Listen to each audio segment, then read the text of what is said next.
కుత్బుల్లాపూర్లో హోంమంత్రి అలీ చేతుల మీదుగా డబుల్ బెడ్రూమ్ ఇండ్ల పంపిణీ కార్యక్రమం జరిగింది. ఇక దుండుగల్, కైషర్ నగర్, అలాగే నిజాంపేట్కు చెందిన పేదలకు 3,142 ఇళ్లు కేటాయించారు. రాష్ట్ర వ్యాప్తంగా ప్రజలు బీఆర్ఎస్ పాలనలో ప్రజలు సంతోషంగా ఉన్నారని, దేశంలోనే తెలంగాణ నెంబర్ 1గా విరాజిల్లుతుందని తెలిపారు.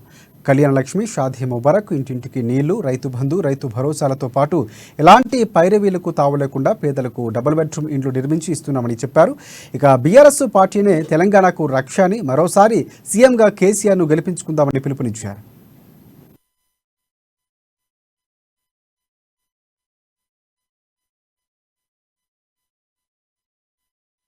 आपको भी वो जरूर आकर हमारे ऑफिसर्स को लेकर वो तकलीफ दूर कर देंगे। डबल बेडरूम में लिफ्ट की फैसिलिटीज है, लिफ्ट को देखकर अच्छा इस्तेमाल कीजिए।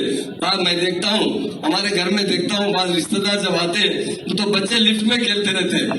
अरे ये क्या है, मेरे बच्चे ऊपर जा रहे, नीचे आ रहे, ऊपर आने के बाद सब जने रह लिफ्ट का यूज करते रहेंगे तो फिर मुश्किल आई तो परेशानी होती है। लिफ्ट को अच्छा इस्तेमाल कीजिए, मेंटेन अच्छी तरीके से कीजिए।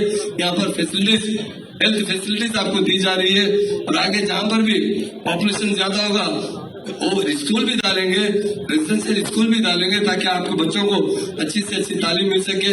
यही मैं कहते हुए हमारे सीएम साहब का शुक्रिया अदा करते हुए, खास करके हमारे दोनों एमएलए भाइयों को, बहुत मेहनती है, बहुत मेहनत करते हैं। विवेक साहब भी बहुत पॉपुलर एमएलए है।